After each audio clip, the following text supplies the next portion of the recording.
نادر نے ان دونوں کو جس طرح پکڑا تھا اور انہوں نے جو بیان دیا اور خالی گھر میں اس نے جو کچھ دیکھا تھا وہ سب معصوم علی شاہ کو تفصیل سے بتایا اور آخر میں بولا، ان دونوں کا بیان ہے ان کے کان کالے بلی نے کاٹے ہیں اور وہ کالا بلّا ان کے خیال کے مطابق کوئی جن ہے جس نے اس گھر پر قبضہ کر لیا ہے اور مالک مکان کو کرائے کے گھر میں رہنے پر مجبور کر دیا ہے۔ اوئے یہ کیا بکواس ہے؟ معصوم علی شاہ نے اپنے ماتحت پہ گرج کر پوچھا، تمہیں تو فوراً لائن حاضر کر دینا چاہیے، پولیس میں ہو کر تم نے ان بندروں کے بیان پر یقین کر لیا۔ ہم بندر نہیں ہے، گل خان نے پھر تردید کی۔ بیان تو تم لوگوں نے بندروں جیسا ہی دیا ہے، انتہائی جانورانہ۔ ارے تمہارے بیان پر محض ہنسا جا سکتا ہے، یقین نہیں کیا جا سکتا۔ معصوم علی شاہ یہ کہہ کر خوب ہنسا۔ پہلے ہمارا بھی یہی خیال تھا، اس مکان میں کوئی آسیب جن بھوت نہیں ہے۔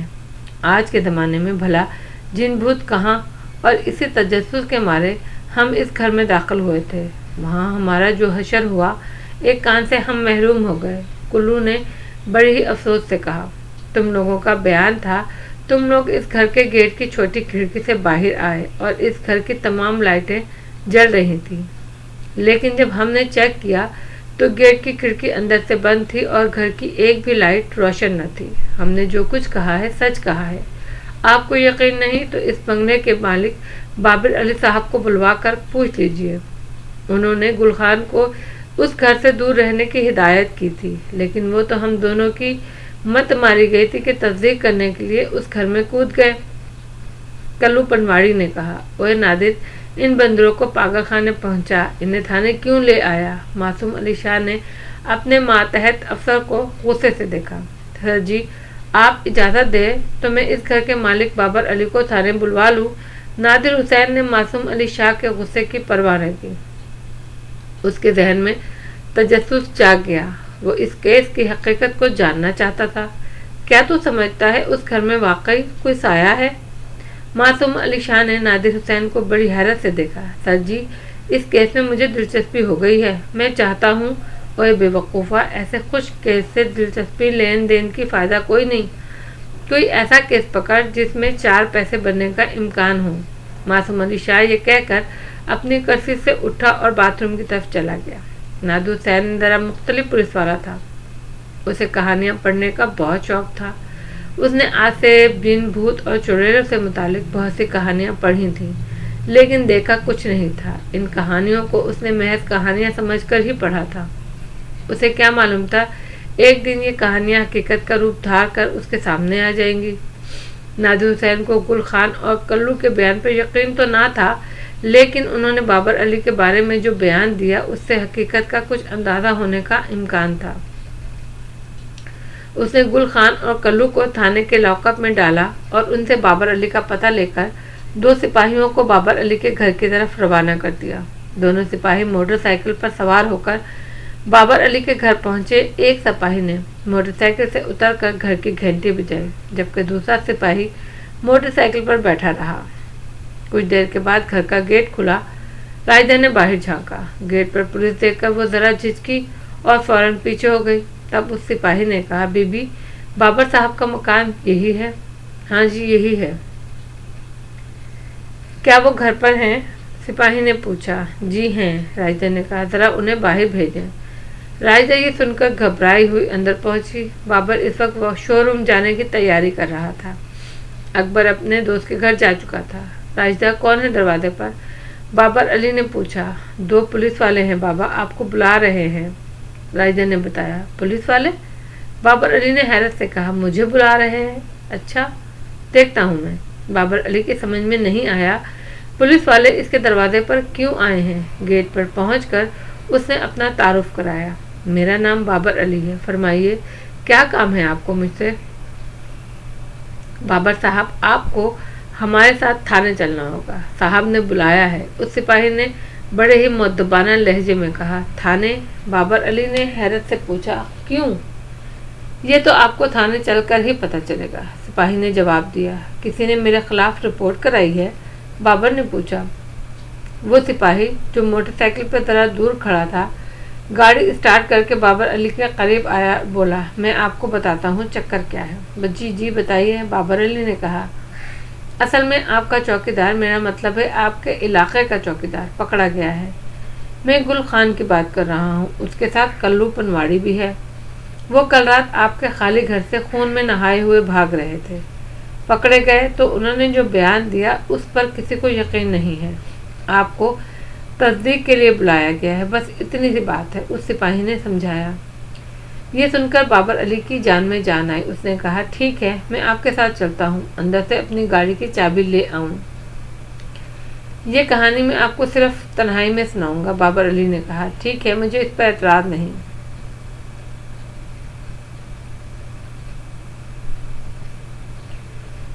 نادر نے کہا اور ایک سپاہی کو آواز دی، گل خان اور کلو پنواڑی کو باہر لے جانے کو کہا، ساتھ میں یہ ہدایت بھی کی جب تک میں نہ بلاؤں کوئی کمرے میں داخل نہ ہو۔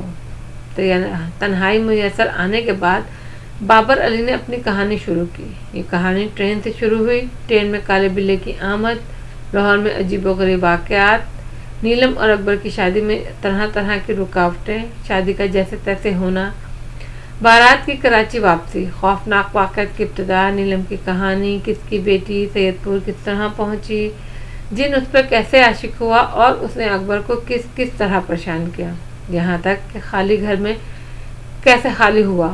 نادر حسین بدھ بنا سارے واقعات کو بڑی ہی دلچسپی اور غور سے سنتا رہا۔ وہ پولیس والا تھا، شک اور شبہ اس کی گھٹی میں تھا، تفتیش اس کے خون میں شامل تھی۔ واقعات سننے کے بعد اس نے بے شمار سوالات بھی کیے، اور جب اسے یقین ہو گیا کہ بابر علی نے جو کچھ کہا ہے حقائق پر مبنی ہے، اس نے سچ بولا ہے، تو معصوم علی شاہ کے کمرے میں پہنچا۔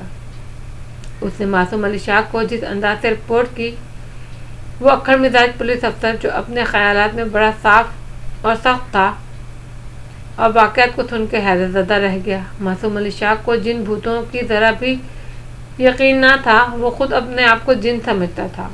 ہم پولیس والوں سے شیطان بھی پناہ مانگتا ہے، جن بھوت کی کیا حقیقت ہے؟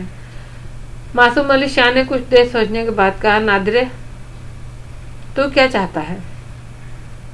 شاہ جی، ایک مظلوم لڑکی اس خالی گھر میں قید ہے، ہمیں اس کے لیے کچھ کرنا ہے۔ یہ تو سیدھا سادہ اغوا کا کیس ہے، چل پھر تیار ہو جا۔ معصوم علی شاہ نے اس کی آنکھوں میں دیکھتے ہوئے کہا، کس لیے شاہ جی؟ نادر حسین نے پوچھا۔ تفتیش پر چلتے ہیں، میں نے کبھی جن نہیں دیکھے، آج چل کر دیکھ لیتے ہیں۔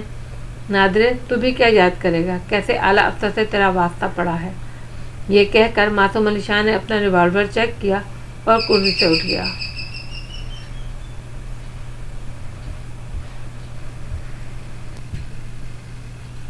نادر حسین کی توقع نہیں تھی کہ معصوم علی شاہ اس کی رپورٹ سن کر اس قدر بےتاب ہو جائے گا کہ خود ہی تفتیش کے لیے چل دے گا۔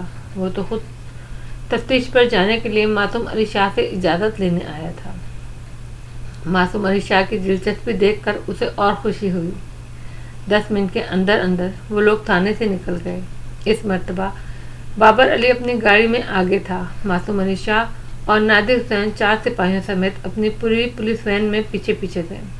کوئی 10-12 منٹ بعد بابر علی نے اپنی گاڑی خالی گھر کے سامنے روک لی۔ بابر علی گاڑی سے اتر کر گھر کے گیٹ کی طرف آیا۔ اتنے میں پولیس پارٹی بھی اپنی گاڑی سے اتر کر گیٹ پر پہنچ گئی۔ معصوم علی شاہ نے اس خالی گھر کو بغور دیکھا اور بولا، یہ ہے جن بادشاہ کی رہائش؟ اوئے، مکان تو جن بادشاہ نے اچھا پکڑا ہے۔ بابر علی خاموش رہا، اس نے کوئی رائے نہ دی۔ شاہ جی، مکان ہی نہیں، اس نے لڑکی بھی اچھی پکڑی ہے، نیلم بہت خوبصورت ہے۔ اوئے نادرے، تینوں کی پتا؟ مجھے بابر صاحب نے بتایا ہے۔ اچھا، چل پھر تالا کھول۔ معصوم علی شاہ نے ڈنڈے سے تالے کو ہلایا۔ بابر علی گھر سے چلا تھا تو اس نے احتیاطاً گھر کی چابی اپنی جیب میں ڈال لی تھی۔ اس نے تالا کھولنے کے بجائے چابی نادر حسین کی طرف بڑھائی۔ یہ ہے جی چابی۔ نادر حسین نے مسکراتے ہوئے چابی بابر کے ہاتھ سے لی اور بولا، لائیے، میں کھولتا ہوں تالا۔ نادر حسین نے آگے بڑھ کر تالے میں چابی ڈالی اور دائیں جانب گھمائی۔ چابی تو فوراً گھوم گئی اور تالا کھل گیا۔ اس نے تالا کنڈے سے نکال کر بابر علی کے حوالے کیا اور دونوں ہاتھوں سے گیٹ کو زوردار دھکا دیا۔